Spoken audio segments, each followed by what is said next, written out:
यह कहानी है एक ऐसी रानी की जिसने अपने राजा और राजमहल को छोड़कर जंगल में साधु के साथ बुझाई अपनी प्यास। आखिर क्यों रानी ने साधु के साथ बुझाई अपनी प्यास?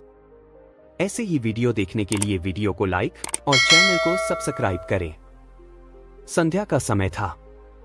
सूर्य की लालिमा महल की ऊंची दीवारों पर अंतिम किरणें बिखेर रही थी। रानी अमृता अपने राजमहल के विशाल झरोखे से बाहर देख रही थी।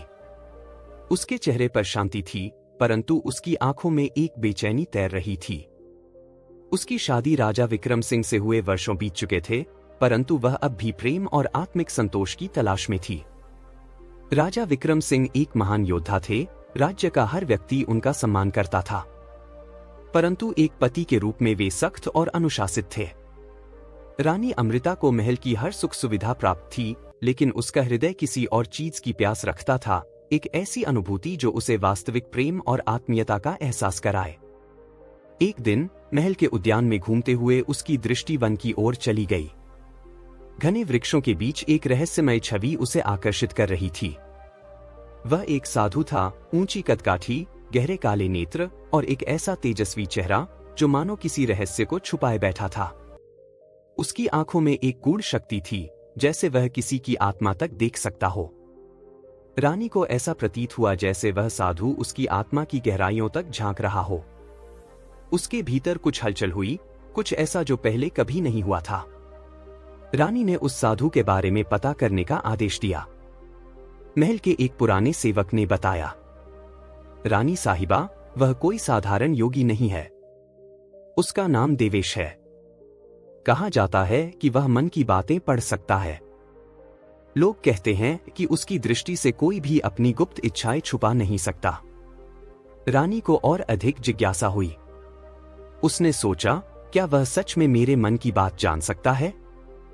एक दिन वह अकेले ही उस वन की ओर चल पड़ी जहां वह साधु रहता था। जैसे ही वह वहां पहुंची, देवेश एक गहरे ध्यान में लीन था। रानी उसके निकट गई और धीमे स्वर में कहा, योगी, तुम कौन हो? देवेश ने धीरे धीरे अपनी आंखें खोली। उनकी आंखों में एक गहरी चमक थी। वह मुस्कुराए और बोले, रानी अमृता, तुम प्रेम की प्यास से व्याकुल हो। तुम्हारा मन महल की चकाचौंध से ऊब चुका है। तुम कुछ ऐसा खोज रही हो जो तुम्हें अब तक नहीं मिला। रानी चौंक गई। सचमुच उसने अभी तक कुछ नहीं कहा था, फिर भी इस साधु ने उसके मन की हर बात जान ली थी। कैसे जाना तुमने? रानी ने कांपते स्वर में पूछा। मैं तुम्हारे विचारों को पढ़ सकता हूं, रानी, और मैं यह भी जानता हूं कि तुम्हारे मन में क्या छुपा है। तुम प्रेम की ऊष्मा चाहती हो, परंतु तुम्हें केवल राजधर्म का ठंडा दायित्व मिला है। रानी के हृदय की धड़कन तेज हो गई। उसने पहली बार अपने भीतर एक अजीब सा आकर्षण महसूस किया। तो क्या तुम वह प्रेम दे सकते हो जिसकी मुझे तलाश है?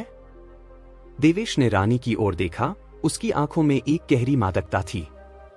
शायद, परंतु यह प्रेम तुम्हें सब कुछ त्यागने के लिए विवश कर देगा।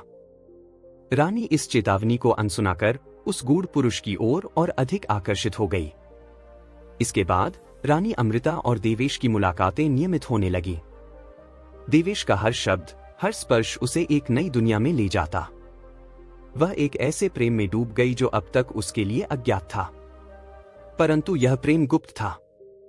महल के अंदर रहते हुए राजा विक्रम सिंह को धोखा देना आसान नहीं था, लेकिन रानी अब पीछे नहीं हट सकती थी। एक रात महल के भीतर एक दासी ने रानी को गुप्त रूप से महल से बाहर जाते हुए देख लिया। यह खबर धीरे धीरे महल के भीतर चर्चा का विषय बनने लगी। राजा विक्रम सिंह को यह सुनकर संदेह हुआ।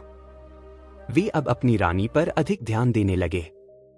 रानी अमृता और देवेश अब इस निष्कर्ष पर पहुंचे कि अगर उन्हें अपने प्रेम को पूर्ण रूप से जीना है तो राजा विक्रम सिंह को रास्ते से हटाना होगा। देवेश ने सुझाव दिया, राजा का स्वास्थ्य पहले से ही गिर रहा है। अगर हम इसे और बिगाड़ दें तो कोई संदेह भी नहीं करेगा। रानी पहले तो हिचकिचाई, परंतु अब वह इतनी आगे बढ़ चुकी थी कि वापस लौटना असंभव था। महल के भोजन में धीरे धीरे विष मिलाया जाने लगा। राजा की तबीयत दिन ब दिन खराब होती जा रही थी। इसी बीच रानी ने एक और रहस्य जाना, वह गर्भवती थी। जब उसने यह खबर देवेश को सुनाई तो उसके चेहरे पर एक कुटिल मुस्कान फैल गई। यह हमारा उत्तराधिकारी होगा, रानी। यह संतान इस राज्य की सच्ची शक्ति बनेगी। रानी को अब यकीन हो गया था कि उसे कुछ भी करके अपने बच्चे के लिए यह राज्य सुरक्षित करना होगा। परंतु उसे नहीं पता था कि राजा विक्रम सिंह अब पूरी तरह सतर्क हो चुके थे। वे अब हर घटना पर नजर बनाए हुए थे। क्या राजा विक्रम सिंह को इस साजिश की भनक लग जाएगी? क्या देवेश और अमृता सफल हो पाएंगे, या फिर इस प्रेम और षड्यंत्र की कहानी का अंत कुछ और होगा? राजमहल के गलियारों में एक अजीब सी शांति थी, जो किसी बड़े तूफान से पहले की शांति जैसी लग रही थी। राजा विक्रम सिंह, जो हमेशा ऊर्जावान और बलशाली दिखते थे, अब कमजोर महसूस करने लगे थे। उनका शरीर ढलता जा रहा था और उन्हें समझ नहीं आ रहा था कि आखिर यह सब क्यों हो रहा है। परंतु राजा सिर्फ एक योद्धा नहीं थे, वे एक चतुर राजा भी थे। उन्होंने महसूस किया कि उनके खाने के बाद अक्सर उन्हें कमजोरी और थकान क्यों होने लगी है। क्या कोई मुझे मारने की कोशिश कर रहा है? उन्होंने सोचा। राजा ने अपने सबसे भरोसेमंद सेवक को बुलाया, राजदास, मेरे खाने पीने पर नजर रखो। देखो कि कहीं इसमें कोई छेड़छाड़ तो नहीं हो रही। राजदास को यह जिम्मेदारी दी गई और उसने महल की हर गतिविधि पर नजर रखनी शुरू कर दी। इस बीच साधु देवेश और रानी अमृता अपने अगले कदम की योजना बना रहे थे। राजा ज्यादा समय तक जीवित नहीं रहेगा, देवेश ने कहा। अब हमें दरबारियों को भी अपने पक्ष में करना होगा। रानी ने सिर हिलाया। वह जानती थी कि राजा के जाने के बाद महल में उसकी स्थिति खतरे में पड़ सकती थी। इसलिए उसने महल के कुछ खास मंत्रियों से गुप्त रूप से मुलाकात करनी शुरू कर दी। राजा की हालत ठीक नहीं है, अमृता ने मंत्रियों से कहा। हमें किसी नए उत्तराधिकारी की जरूरत पड़ेगी। कुछ मंत्री इस बात से सहमत थे तो कुछ संदेह में थे, लेकिन रानी की सुंदरता और प्रभावशाली वाणी ने कुछ लोगों को अपने पक्ष में कर लिया। अब बस एक ही कदम बाकी था, राजा को पूरी तरह से खत्म करना। राजा की हालत बिगड़ती जा रही थी, लेकिन राजदास ने कुछ ऐसा देखा जिसने सारा खेल बदल दिया। एक रात उसने देखा कि रानी अमृता खुद राजा के खाने में कुछ मिला रही थी।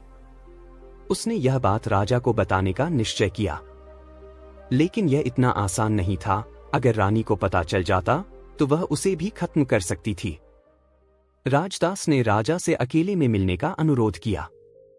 जैसे ही वह राजा के कक्ष में पहुंचा, उसने धीरे से कहा, महाराज, आपको विष दिया जा रहा है। यह साजिश महल के भीतर ही रची जा रही है। राजा का चेहरा सख्त हो गया। कौन कर रहा है यह सब? राजदास ने सिर झुका लिया, फिर धीमे स्वर में बोला, रानी अमृता और साधु देवेश। राजा के मन में हजारों भाव उमड़ पड़े, दर्द, क्रोध, विश्वासघात। उनकी अपनी पत्नी ही उनके खिलाफ षड्यंत्र रच रही थी। पर अब राजा को कोई जल्दबाजी नहीं करनी थी। उन्होंने मन ही मन ठान लिया, अब वे इस खेल को अपनी चाल से खेलेंगे। राजा ने अपनी मौत का नाटक करने की योजना बनाई।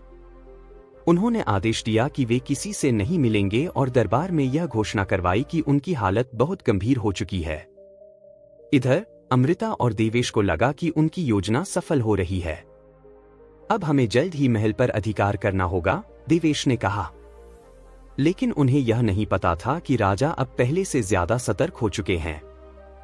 राजा ने गुप्त रूप से अपने सबसे वफादार सैनिकों को इकट्ठा किया और आदेश दिया कि जैसे ही रानी और साधु कुछ भी संदिग्ध करें, उन्हें पकड़ लिया जाए। एक रात जब रानी और साधु महल के अंदर गुप्त रूप से मिलने वाले थे, राजा ने अपने सैनिकों को वहां तैनात कर दिया। जैसे ही अमृता और देवेश मिले, राजा स्वयं वहां आ पहुंचे। तो यह है तुम्हारी साजिश? राजा की गूंजती आवाज ने पूरे कक्ष को हिला दिया। रानी और देवेश चौंक गए। महाराज, रानी ने कांपते हुए कहा, चुप रहो अमृता।